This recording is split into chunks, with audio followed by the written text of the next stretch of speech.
Hello everyone, তো সকলে কেমন আছো? আজকে চলো আমাদের বাড়িতে যে পোষ্যটা রয়েছে তার সম্বন্ধে কিছু তোমাদের জানাবো। আসলে ওর গায়ে ছোট ছোট কালো কালো কতগুলো পোকা দেখা দিচ্ছিল, মানে ছোট ছোট, সেগুলো ওকে খুবই বিরক্ত করছিল, মানে চুলকাচ্ছিল বলতে পারো। তো তার জন্যই একটা ঘরোয়া টিপস তোমাদেরকে দিচ্ছি আর কি।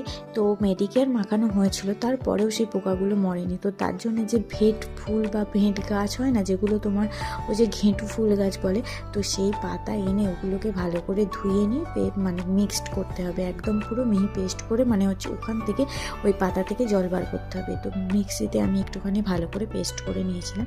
তো যাই হোক, পেস্ট করার পর সেখান থেকে আমি ছেঁকে ছেঁকে এই যে এরকম একটা জলের মতো বার করেছি, মানে পেস্টটা, মানে পাতাটা পেস্ট করে।